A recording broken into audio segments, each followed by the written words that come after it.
Candace, Hey, what's going on? I good. How are you doing? I'm great. I You feel look like I haven't beautiful. really looked at myself in a long time, but Oh, thank you. I Girl, I said I was gonna record some film, some video content today, and that never happened. But here we are on live, making use of the makeup. I love that.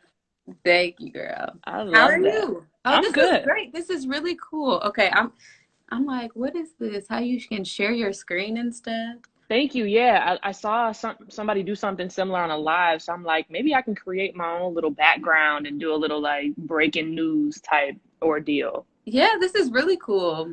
Thank you, thank you, thank you. It's Thursday. I heard we just got extended till May 30th for our quarantine. Did we? Thank the Lord. I'm glad the Illinois governor is that Illinois or Chicago? I think, oh, I don't know. I would assume Chicago. Okay. Okay, well, I'm glad, child. I wasn't going anywhere anyways. I'm gonna be in the Oh my crib. God.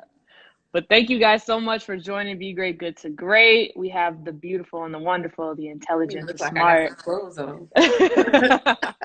Candace in the building. We met, I want to say my freshman year of college, your sophomore year, probably, Yes. at Inroads, which is a company or a program that provides, it's just African Americans or just I think minorities? like minority students, like underrepresented minority students, yeah. Underrepresented minority students opportunities for internships in business, engineering. I don't know if there's anything else, Yeah, I but think it's like business and engineering, yeah. yeah, but that's how we met.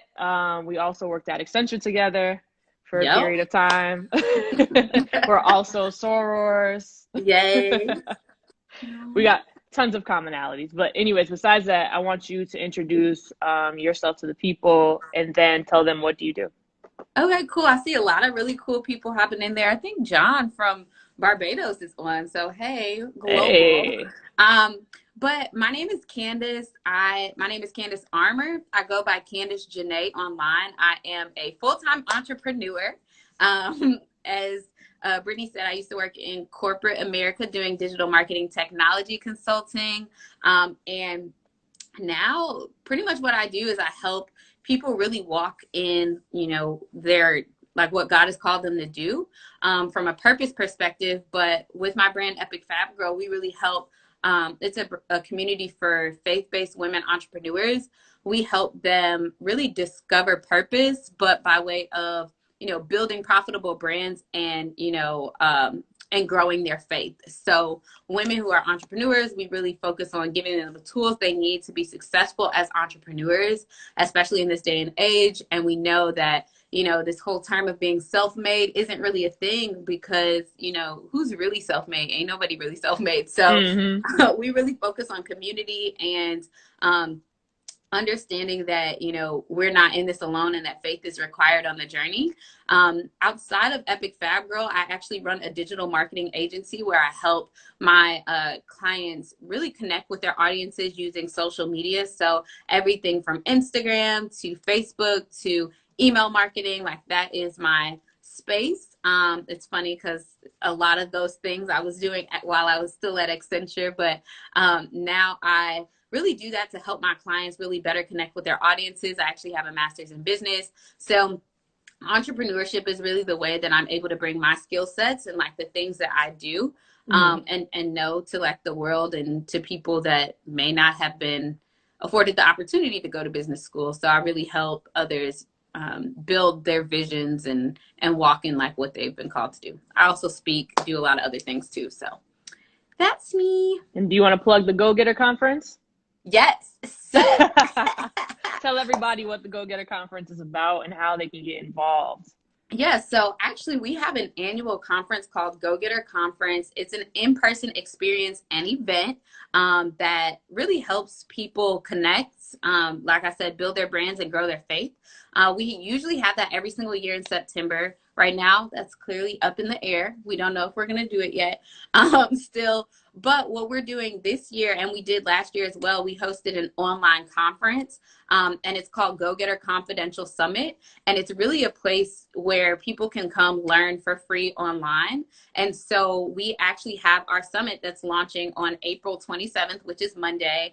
And the last day to register for it is this Sunday, April 26th. So Brittany actually pinned this down here. If you go to gogetterconference.com/summit, that'll get you access to over 20 speakers, just talking about everything from how to build your brand from the ground up to how to attract the right customers, how to make money online, just all the like basics. But we take a little bit deeper look into how, you know, these successful entrepreneurs are growing, you know, massive audiences online, how they like a couple of the speakers that we have, like one of them is like the CEO of HBCU Pride Nation. They have a following over like 300 or 400,000 people.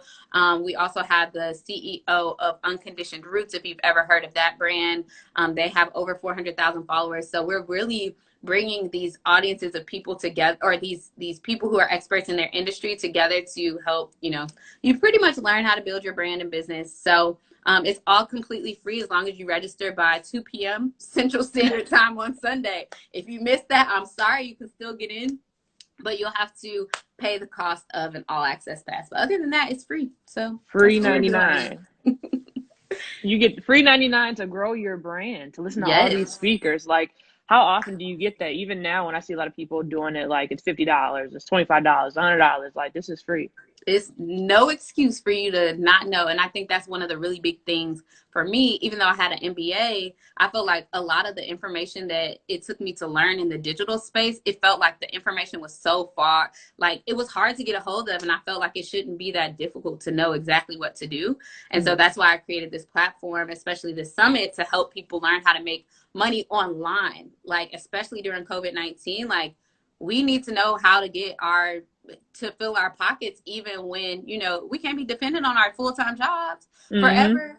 We can't be dependent on somebody to cut us a check all the time, you know. So I really wanted to create a space where we could, you know, help other people make money. And our free summit, we've already made thousands of dollars from a free summit. So I'm just here to tell y'all that, you know, the digital world is a space that you can thrive in. So wow, that's awesome.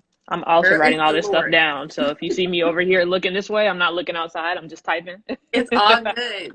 So tell me this. How did you get from having internships, working full time, to taking that, like pretty much stepping out on faith and doing something on your own? Tell me about that process. Yeah, so I think for me, it was kind of in a stage type thing. So actually, before I graduated college, I actually had a hair extensions company, and it was called Fancy Extensions. It was back in the day, probably started 2011, 2012.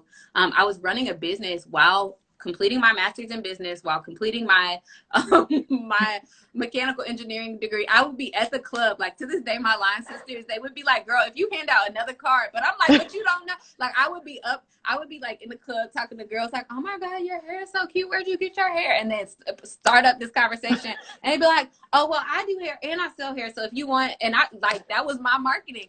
And like that plus like word of mouth, like I started making, you know, thousands of dollars, you know, selling hair from my college, you know, apartment. And so it turned into an e-commerce business. By the time I started working in corporate, I kind of put that on the back burner and, you know, was really focused on corporate again. And then I kind of had this vision where I really wanted to do something more impactful. Like I really wanted to really like I'm a people person and I like to feel impact. And I want to feel the weight of like what I'm doing in people's lives. And I felt like with the work that I was doing in corporate, I just couldn't really feel how it was impacting people. So I made a decision to, at that time, I just wanted to start a blog. So I started Epic Fab Girl as a blog in 2016. And Epic Fab Girl was really birthed from a place of, I want to say the first year of my, like while I was still in corporate, I still had my hair extensions company. I was trying to like revamp it and pull it back together. And I hosted under my hair extensions company, I hosted this event called the Epic Tea Party. And it was this concept of like all these dope Black women coming together to share their dreams and share all this stuff. And we called it the Epic Tea Party. So fast forward to 2016, when I finally got ready to launch the blog, I was like, what do I want to call it? And I called it Epic Fab Girl. What that has evolved into is a space where, you know, women, like originally we wanted it for women to go after their dreams fearlessly, to pursue purpose, to discover purpose. But what that has really turned into is a space for women entrepreneurs to build their brands, to grow, and kind of make money and be connected with women of faith in the process. And so I think the thing that gave me the umph to like first do it was just like seeing a need in the market that wasn't really there, that wasn't really being met in the way, like, because I felt like as a Christian woman, like there wasn't anything out there that was like talking about how to bring your purpose and like your like faith in the same thing together. People always talk about purpose, but it's like, what do you do next? Like, okay, you prophesied that I'm called to like, you know, nations or to like be a millionaire, but like, okay, now that I have this piece of information, like, what do I do with it if God showed me that? And so that was the big thing. And as we started to grow the blog, we had a lot more people really kind of writing, reading our content. It was just like a lot of stuff happening. And when I got ready to quit my job, like it was just to the point that things were getting so busy on my full-time, like with the brand, that I had to make a decision to choose, because you already know Accenture is a very demanding place. Like it got to be a place, a time where it was like, you know, I'm talking to a team in India or Singapore, so I'm up at 6 in the morning or till 10 p.m. at night just to communicate with the rest of my team. And that just was like a lot to manage, and also still trying to, you know, do my own life stuff. So it just got to a point where I just needed to quit. And I mean, I think the major thing that for me was like just feeling like this overwhelm, that like from a place of purpose, that I did not any longer belong at that job, and that there was something bigger that was calling my name. And so I don't know, like I don't really know how to explain that, other than the fact that like I just felt it in my heart of hearts that I no longer belong there, and that it was just time, and that, you know, if I kept delaying it, that, you know, it would never happen, basically. And was that a decision for yourself? I know sometimes we have factors around us, like parents, friends, and people are like, are you crazy? Like, this job's making you like 100 grand, 200 grand, like what, you know, a lot of money for a lot of people. A lot of people in our community never see six figures, right? Girl, and we was getting it off the top. Like, mind you, my parents were like, I'm like, of the 4 kids that grew up in the house with us, like I not only got 1 degree, I got 2 degrees. So I have a degree in mechanical engineering, I have a master's in business, and then, you know, I went to school, got the great job, like was making 6 figures, was living my best life. And then they're like, you quitting your job? Like, you did all of this just for you to quit? Like, excuse me. So I think for them, it was just like one of those weird things. And to this day, they probably still think I'm crazy. But in the same way, like I think about an entrepreneur's life, kind of how like people think about rappers. Like everybody want to be a rapper. And when other people be like, are you sure that's what you want your career to be? Like, you just want to rap? Like, and people be looking at you crazy until you blow up. And it's be like, oh, so now you want to act like you for it. But it's like that type of stuff, people just have to see it for them to understand it. You know, they may hear your music, they may hear a little stuff, but they may not take it serious till other people take it serious. So you have to have that, you know, that unction in yourself to say, I'm going to bet on myself. I'm going to trust that what I'm building is going to be, you know, bigger than where I'm at now. And all the moments along the way, it may not look the way you want it to look, but at the end of the day, like it's going to come together. So I feel like, you know, it was a tough decision to make. Like I did have to make it for myself. And I actually think, so I'm one of those people, I've done a lot of stuff without my parents. I love them. They're in my life and everything, but I know myself that I can be easily swayed out of a decision because of their impact. So I bought a house without them knowing which one it was going to be. Like I did a lot of things because I knew that they were going to be like, you're crazy. You should be doing. And it's like, nah, like I'm going to just do what I'm going to do. And so I feel like quitting my job was one of those things too. Like I told them after I made the decision, like after I submitted my letter of resignation saying September 15th, 2017 will be the last day that I work in this job. Okay. And literally I had to do that for myself because I knew that like I believed in this thing, but I didn't know how it was going to be supported. And what I will say is that like they still be looking at me like, why don't you just go get a job? Like when times get tough, but you know, I have to remind myself like now is not the time to go get a job. Like probably at the end of last year, that was like the time it'll be like almost 3 years, and it'll be 3 years in September that I've been a full-time entrepreneur. And that was the season where I felt like everybody, like at Q4 2019, everybody was like, well, you should just go get a job. Like, it's not really, and I had that option. But now, like, to be in a place where like everything switched itself around and everything's turning itself around, it's like,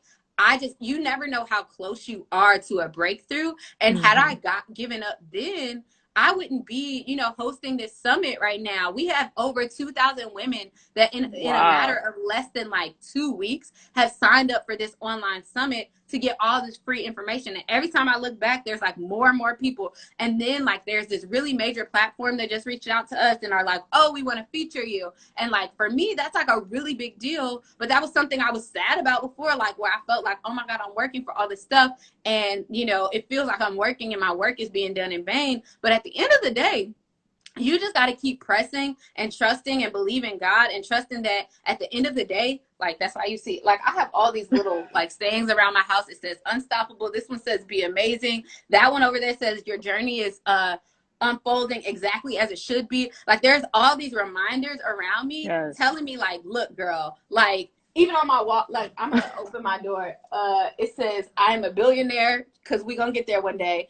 And it says you're just getting started. And it also says your husband is praying for you because wherever he is, he praying for me somewhere. But like it's just reminders that my future is secure and that no matter what decision I make, that at the end of the day, like God is with me, that if I don't give up on myself, like, and I surround myself with the right people, I'll be on track to doing, what God has called me to do, but to do it in a way that's impactful, that changes lives, but that also is, fearless. And I think it's hard to have this fearlessness in this, like, it's kind of hard to be fearless, like, I feel like fearlessness is kind of not a thing. I feel like fear is going to be there. You just got to do whatever TFU was going to do anyways. Like, just do it scared, get over it, mess up, F stuff up sometimes, get it very, very wrong, but be okay with the fact that everything's going to be okay. And I think that's why, like, when COVID-19 and coronavirus all started popping off and everybody was freaking out,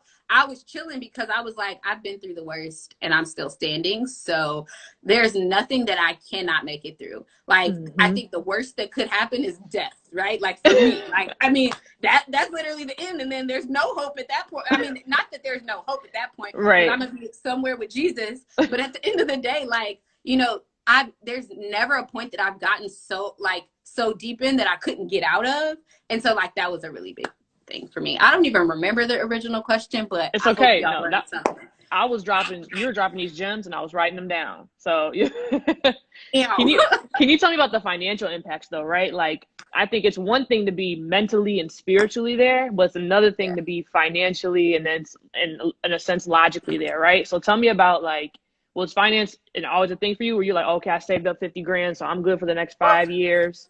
Like, did you have any struggles with that?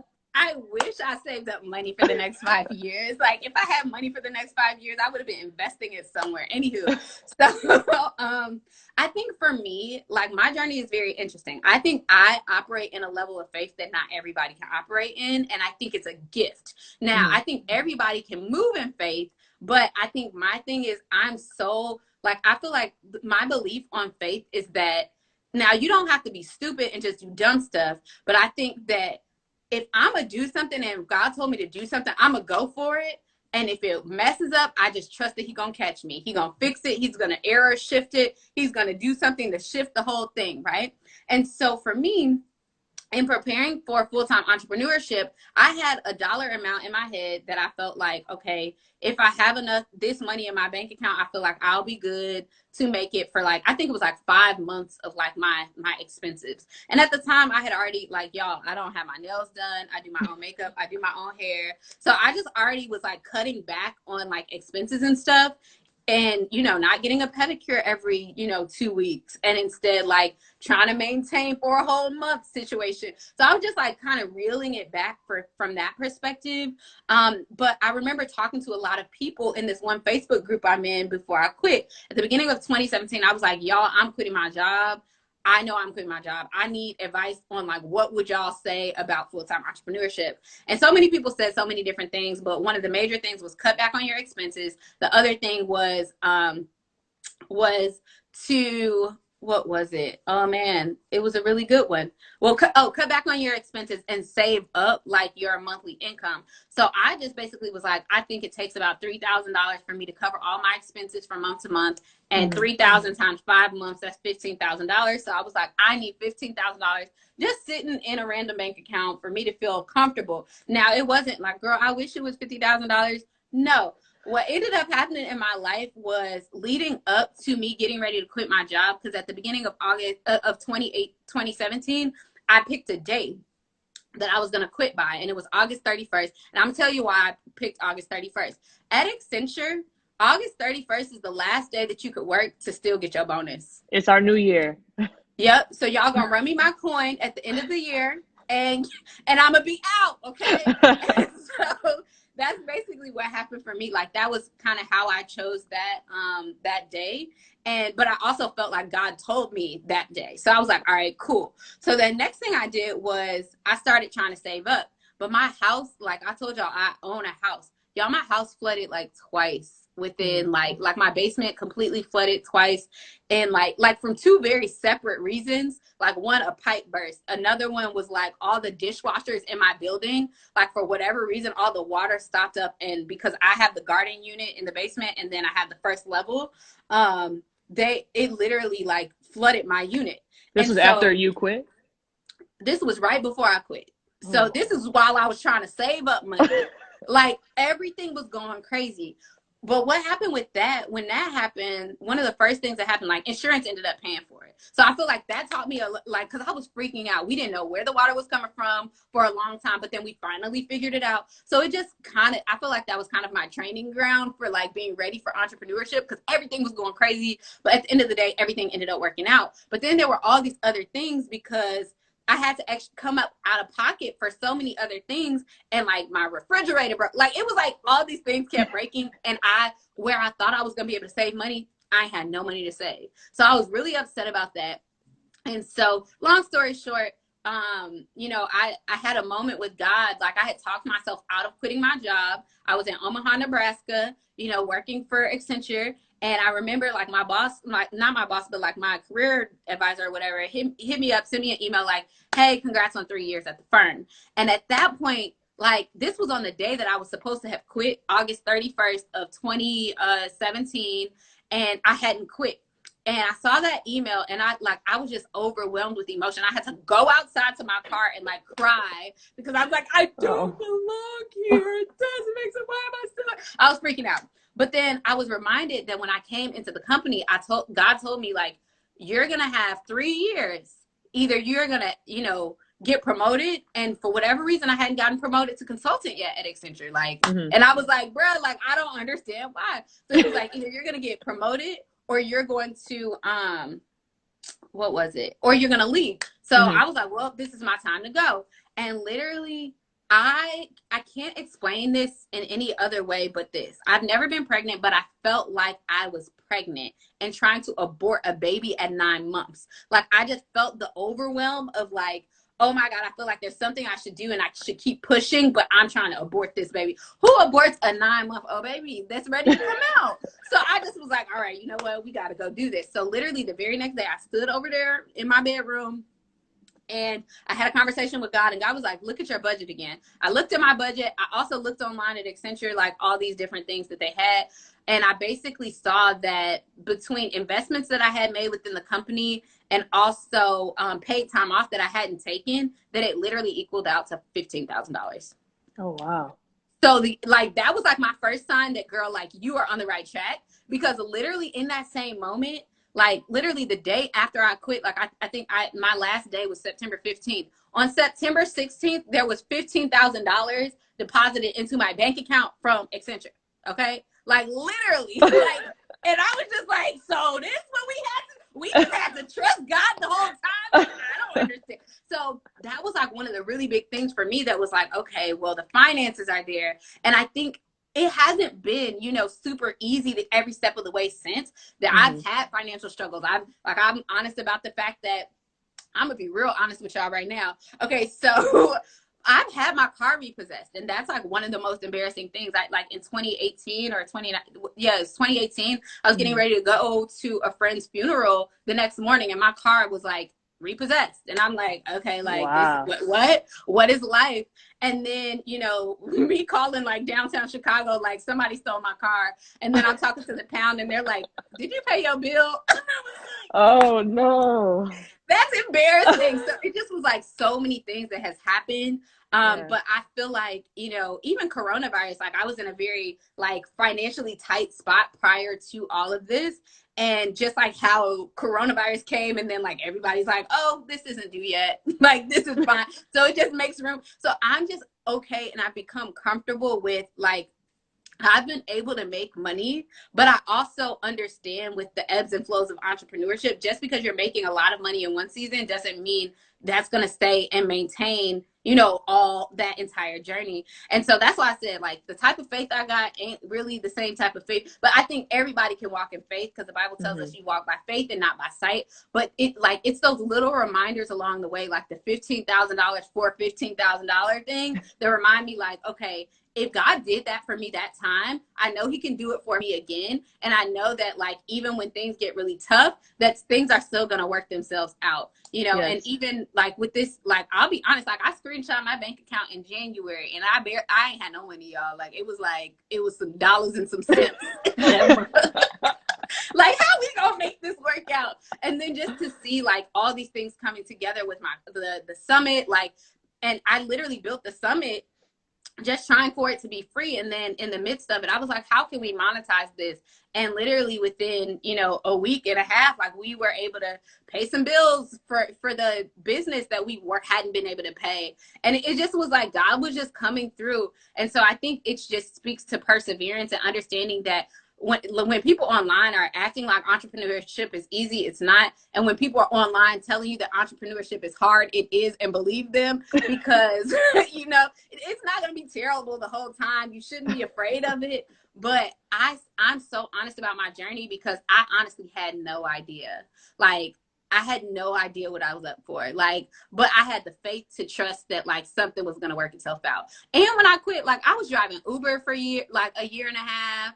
Like I was doing all the things, but I chose that, like, in my sanity over, you know, going to a job that, I mean, Accenture is a great place, but for me, I just felt like it wasn't a good place for where my heart and my head was at, because I knew I had something bigger. And I felt like the amount of energy that I gave that full-time job was like,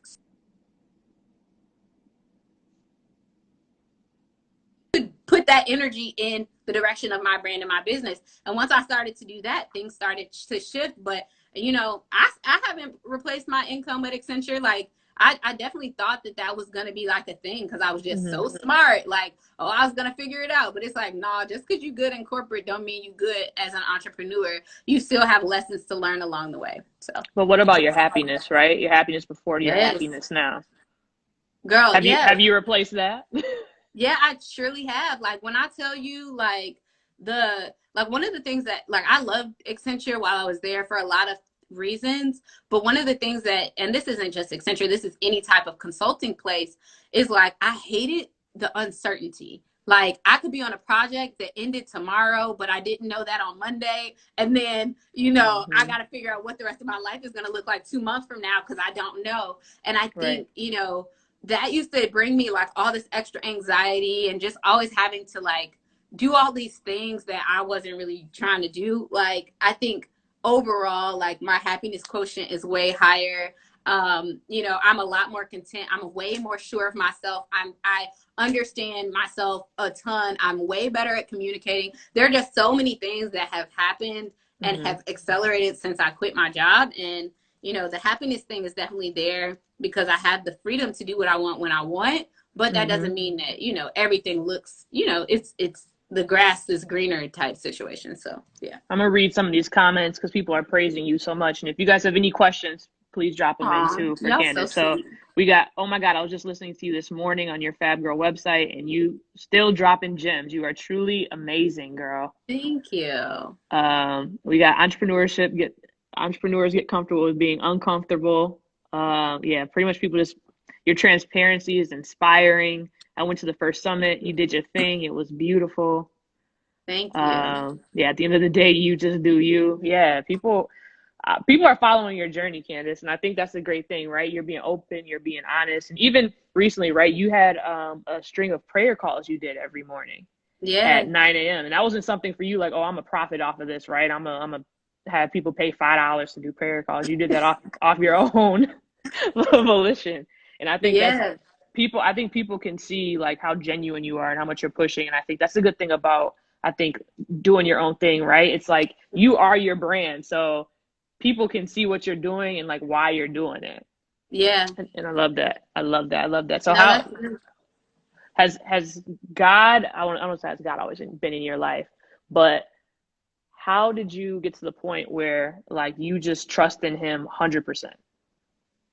whew. I feel like, so I've always been like saved since I was like 7. I like grew up in the church, and it's funny because I'd be like, oh, I was saved since I was 7, and I feel like people probably hear those stories and they're like, all right, but no, I really was like, I like, if you're from Chicago, Salem Baptist Church used to have kids church upstairs across the street from the actual place. And I just remember going up there and being like, and having this moment of being like, I think I need to give my life to God. And so, like it was a decision I made when I was 7, but like I have not been perfect ever since. None of those things. Like I just was out here doing whatever I wanted to do. I would like, if y'all watched my Go Getter Summit thing, that the one that she talked about, I was like, if you saw thought in the dictionary, Candace's face would be right there, okay? Because I was thoughting and bopping and happily doing whatever I wanted to do. And so I feel like, I basically made a decision after college. I had like a traumatic experience like my senior year of college that really drove me to really back to God, that had me like remembering like, okay, like what am I called to do? Like what is my purpose? All those things. And in that moment, I made a decision to like choose God over everything else. And I made a decision to surrender my life for real to God. And that really kind of started a journey of like God just showing me who he was for who he was, and not just what I knew him as religion over the years. And I started to have an intimate relationship with God. And I think about, trust is the same way that if you're in a relationship with somebody, like you're not going to automatically trust somebody that you just met. Like you trust somebody because you have history with them. You're like, okay, well, we've been here before and they've been trustworthy in the past. And so how I've been able to build my trust with God is, even before the business stuff and the faith stuff was, I mean, like, yeah, in high school, like I trusted God with like certain things, but I wasn't really fully all the way in. But I feel like, so the traumatic experience I had was on my 23rd birthday. I literally was raped by the guy, a friend of a guy who I was like dating. And it just like was one of the most traumatic experiences ever. And from that situation, I just kind of came back and was like, all right, God, like I need help to like heal, to get over this, to also just like figure out, what is your way for my life? Because I've been doing my way for so long, and I've been in these situations that are just not, the greatest. And I just like, it was just like time and time again, I ended up in these situations based on decisions that I had made. Not to say that like, I should blame myself for like the rape or anything, but I definitely got in these situations because I was like making one decision that led to another that it had me in these situations. And so I think when I made that decision to really just give my life to God all over again, I had a moment where I just started to like be like, okay, God, here's all the mess in my life. Here's the trauma. Here's the pain. Here's, the things that happened to me in my life in general, not just this, because there were so many other things that I just hadn't really fully addressed. And as I started to deal with God, as God started to deal with me about those things, and I started to see that he was trustworthy with like my feelings, with my thoughts, with my, with even like me being mad at God, like, why would you let this happen to me? Like, if you love me, if you sent your son to die on the cross for my sins, now why would you be out here letting me, get raped by a stranger? Like, I just didn't understand. But it's like when when I allowed God to deal with the craziness that I had been through and dealt with, and understood that like God loved me, that he was still protecting me. And just because, you know, something bad happens to you doesn't mean that God doesn't love you. It just might mean that you were outside of the will of God for your life, and that therefore he couldn't protect you, and he allowed certain things to happen because, you know, the earth belongs to God, but you know, the earth is like the enemy's territory, so he can do whatever he like the Bible literally says the thief comes to steal, kill, and to destroy.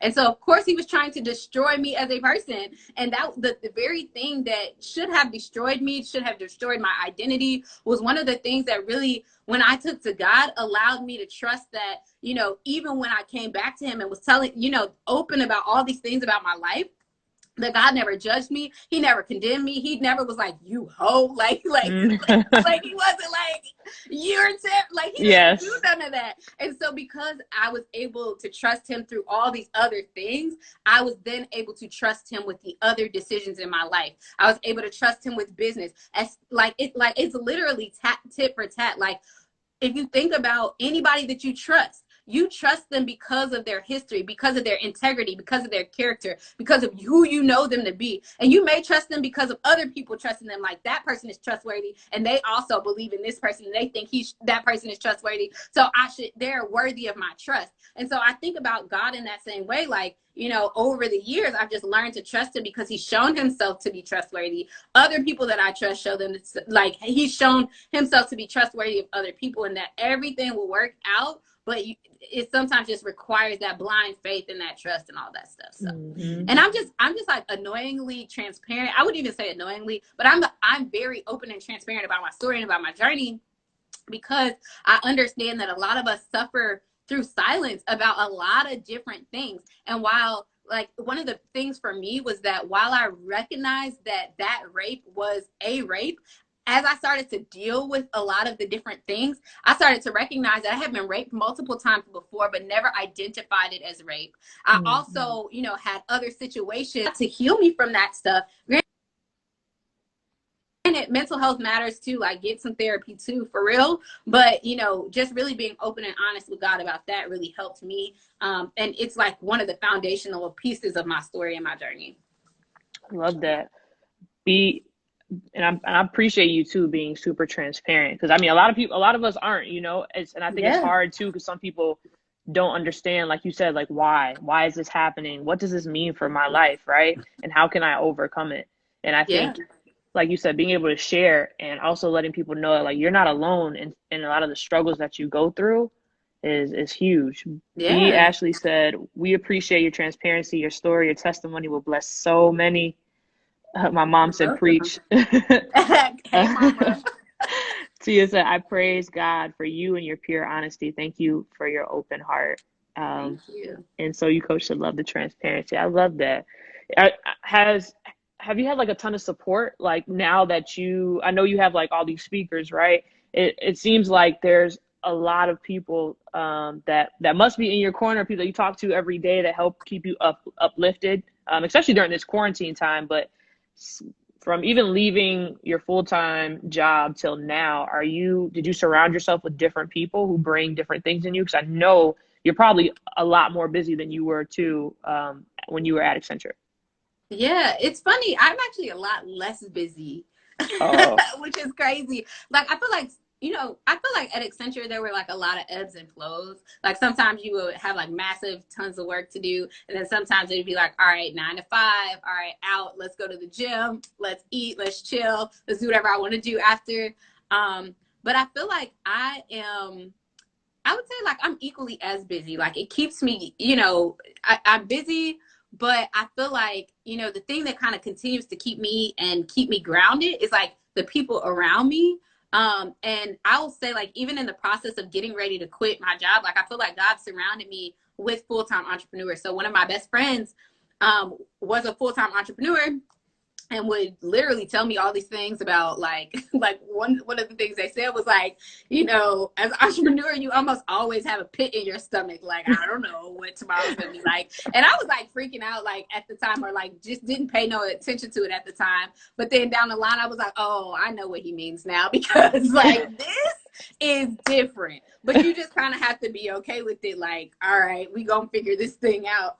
And I think being surrounded by people, also being surrounded by like other women that believe in me, that you know, are going to support me in my moments of transparency where I'm like, okay, I ain't got it today, or this isn't working, or this happened, or like whatever else. I have a lot of people in my corner that will be like, if anybody can do it, like one of my good best friends too, always says like, girl, if anybody can do it, Candace, you can do it. And I'm like, girl, don't just be gassing me up, but I'm just saying, like, I really need to figure out if this is possible. And so I think it's really important to have people around you, that support your vision and that understand where you're coming from, because a lot of times when you tell your vision to people that have never done it before, they'll think you're crazy, and you're gonna seem crazy because, you know, like I talked about this on the summit, is like, if you're a trailblazer, you're literally doing something that has never been done before. And a lot of times I think I talked about this on an old Instagram live or Periscope or something, whatever. Anywho, but whenever you're doing something that has never been done,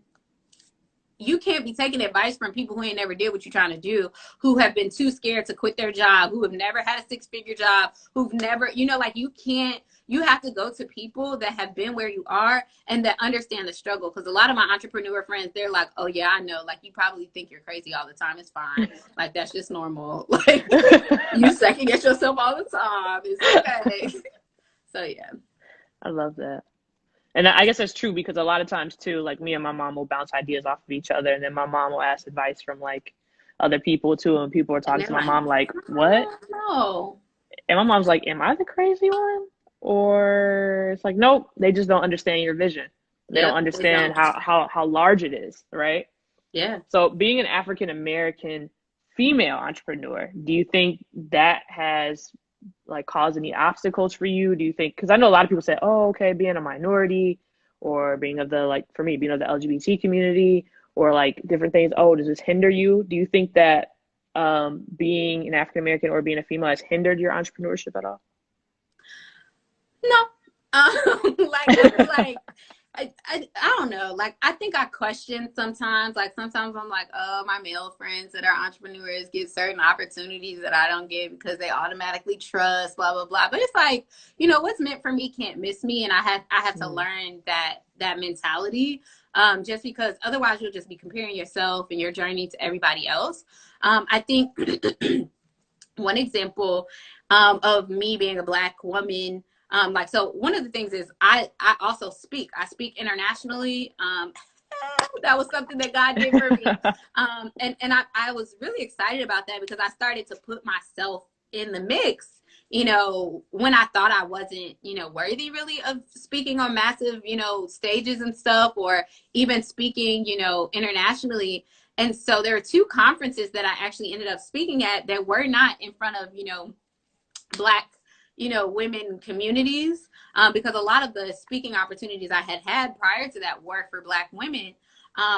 And I think, I mean, definitely like having an MBA, I feel like sometimes, you know, helps like people like be like, oh, she know what she's talking about. And then also having Accenture on my resume, like that's also something they're like, oh, well, this person knows what they're talking about. But so I had 2 opportunities. One for like this content marketing conference. There were over 75 speakers, and of all the speakers, there were no Black people other than me. Wow. So I don't feel like it stopped me. I just led with the information that I'm good at. I taught how to, you know, how to utilize Instagram for business. And that's what I taught. And so, you know, another conference I spoke at was it's like this European Women Payments Network. And this was in Amsterdam, and the VP of MasterCard was there speaking as well. So it was just like opportunities like that were global opportunities that were about women. Like, I felt like I was accepted in that space, but it was a global community. I met like leaders from Kenya, from like all these places, and the fact that I was a Black woman didn't stop me. So I feel like opportunities that are meant for me are for me, and even some of the partnerships that I've had with different brands, like I think the Black woman thing is actually like great, because, you know, who knows how to connect better with Black people than Black women, you know? And aren't we like the most growing entrepreneurs or something like that?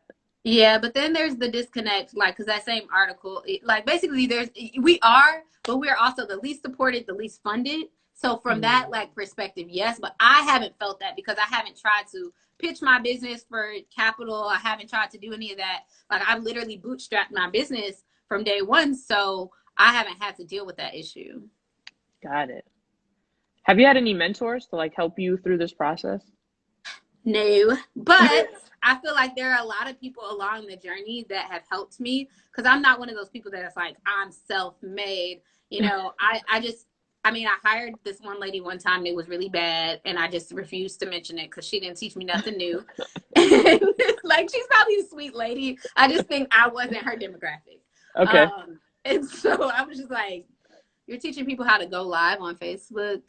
What did I pay $3,500 for? Like, I'm confused. Like, it just was like this thing. So I got over that real fast. And then I feel like a lot of my mentors are like my friends, my peers. Like, I pull on my peers a lot. I'm like, girl, like, I don't know how to do this. How do I do that? And, you know, like, I feel like my friends mentor me. I read a lot of books. Jeff Walker, his book called Launch is one of the best books that you can read about, you know, launching a product, a business, anything. It's literally this blue book that has this little white power sign on it. It's called Launch. It's just like, there's so many free resources. I love podcasts. Like, I'm always in the mix trying to hear stories that will help me. And that was one of the things when I was driving Uber, I was making the most of my time. I had that podcast in one ear, driving and listening to books on audiobook the whole time, you know, so I was making the most of my experience while driving Uber and Lyft. And you said that Launch was by who? Jeff Walker. Jeff Walker. Cool. Write that down. Yeah. Okay, cool. And hey, Steph, are there any programs or opportunities or like resources that have helped you that you could probably share to people who are listening? Programs, opportunities, resources. Okay, so one of the things I hear all the time is that your local like business, what is it called? The Chamber of Commerce. There's a lot of free stuff in there that they give to entrepreneurs. The other really big thing, there's this, General Assembly. General Assembly has so many different courses. They have online courses and they have in-person stuff. General Assembly teaches you so much about so little. I mean, not so much about so many different topics. So a lot of the things that I learned about Instagram early on, like I had known a lot about Instagram, but I took like a $40 workshop for General Assembly that taught me so much about like, you know, how to run Instagram. There are just a lot of different resources. Now they might not be free, but they help you get your hands on a lot of really resourceful information. The other place is Udemy, like Udemy. They have a lot of like courses and content on there that will help you build, you know, like whatever it is you're building. But, you know, here's the thing. Google.com will be your best friend if you let it. Like Google and YouTube, you can learn so much stuff on there. A lot of the things that I teach people, not to say that it's like, you know, a lot of the stuff that I teach people and the strategies that I teach them in business, yes, it came by way of me figuring out what works for my brand and what works for my business. But a lot of it is like, you're paying me because you're saving time from having to go and try a whole bunch of random things that you found on YouTube or Google to figure it out and figure out how it's going to work for your business specifically. So that's why people hire me versus, you know, spending all the time on YouTube. But at the end of the day, like the answers are out there, but you know, you just got to do a lot of digging to get to them.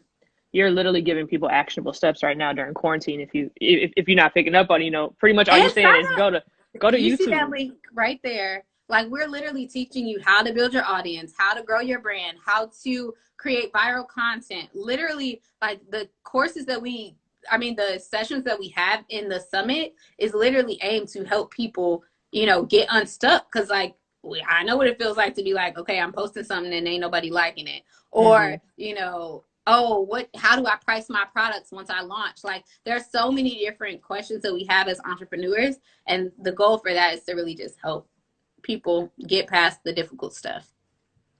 So y'all go to YouTube, go to Google, definitely sign up for this free 99 summit by Sunday.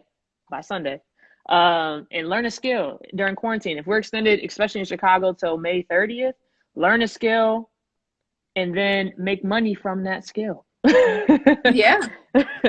Easy 1, 2, 3. So, well, maybe not so easy. Yeah. But And the other thing I will say too is like, I think a lot of people are putting pressure on other people about what they should be doing with their time in quarantine. And I'm like, bruh, like, y'all just gotta chill. Like, I like to say TF and leave it to your imagination, whatever is gonna be said. Whatever you like to say, people be telling people what TF to do all the time. And they be like,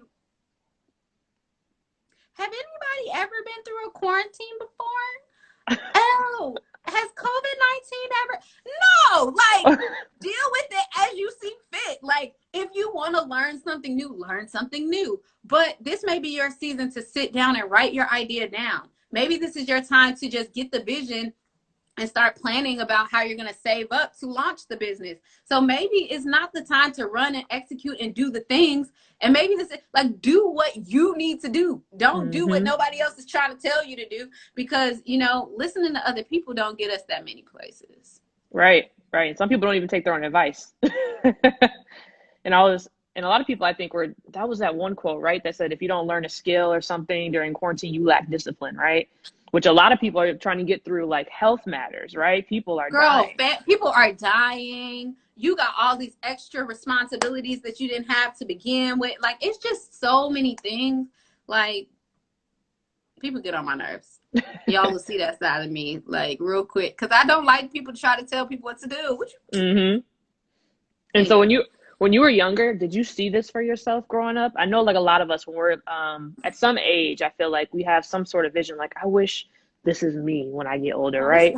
Scraping the wall, and it's getting on my last nerve, so we gotta take that. Okay. But did you see yourself being in this position ever in your life?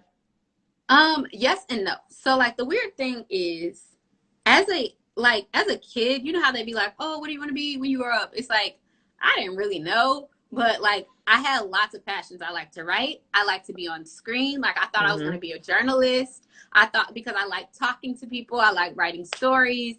And I mean, I write blogs. I write Instagram posts now. Like, I'm interviewing people. So it's just interesting how my life has come together.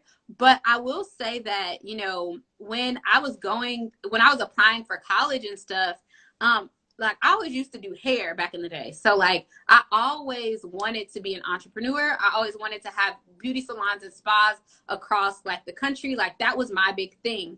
And, like, I just always had a passion for entrepreneurship. And then my dad is an entrepreneur.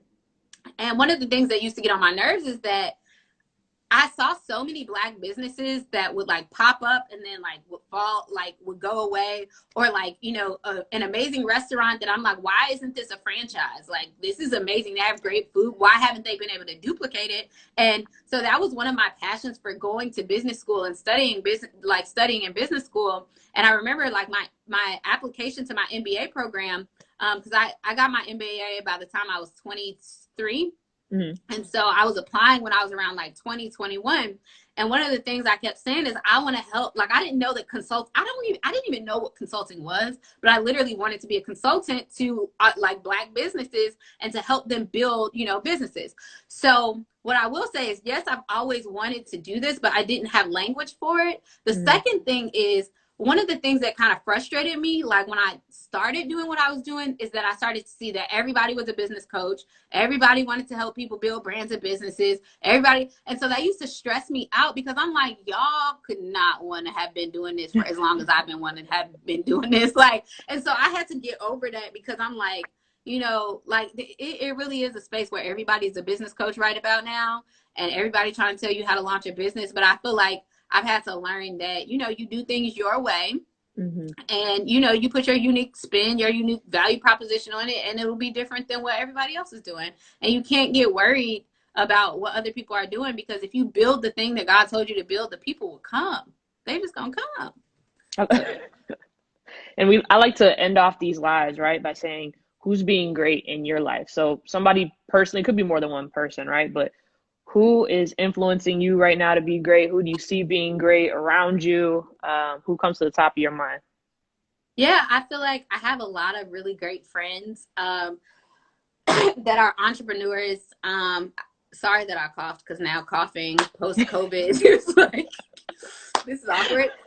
So like one of the people that inspired me that's also in my circle, her name is Taylor Barrington. She's also a soror. She is the founder of Clickish, and it's like a brand for women influencers and content creators. And just like every time I see her stuff, I'm like, girl, I'm so inspired. I love what you're doing. I love what you're building.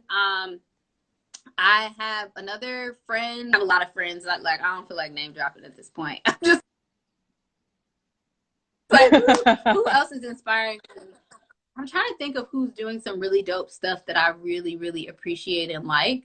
I'm one of those people that I'm always gassing people up. Even my friend Morgan Owens, she's also a soror as well. She's killing the game. Like literally, like has a what do you call it? Like a column in like the Cincinnati newspaper about beauty. Wow. Like it's just like all these really dope things that she's doing. She has a brand called Curvy Cardio. She also has a business that like just a brand called Morgan A. Owens brand that really helps other people build their brands and businesses. So I'm really surrounded by a bunch of dope people. Like Tyler Danae, like a lot of the speakers that are on the Go Getter Confidential Summit, they're really dope. It's just like so many really, really dope people that I can't even think about all of the people right now. But yeah, those are the but people they know that who are they really are.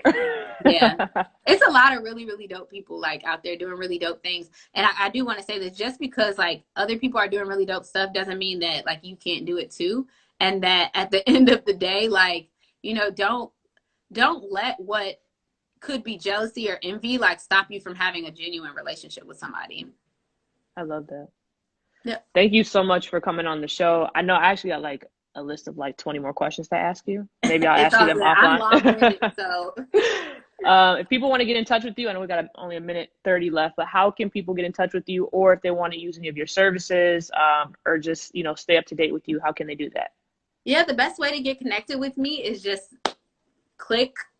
I mean, you see my name up there. It says Brittany Greathouse with Candace Janae. Click that. Click Candace. Connect with me on Instagram. Make sure you guys are following me. Follow us over at Epic Fab Girl. But the real way to stay connected with what we're doing at Epic Fab Girl is signing up for this Go Getter Summit. Once you are a member of the summit, you'll start getting connected with all the things that we're doing. Literally, like you'll get all our weekly emails. Like we do a lot of really cool stuff, really fun stuff to keep our audience engaged. So that's really how to connect with me. And if you want to like book, you know, time to chat with me, like the link is in my bio as well. Love it. Thank you so much for coming on. I appreciate Thank you for having me and being transparent. And this is going to be on YouTube as well and IGTV. So I'll send you the link if you want it to add anywhere. And yeah, that's it. Thank you so much. And awesome. Thank you everybody for listening. All right. See ya. Bye, everybody. Bye.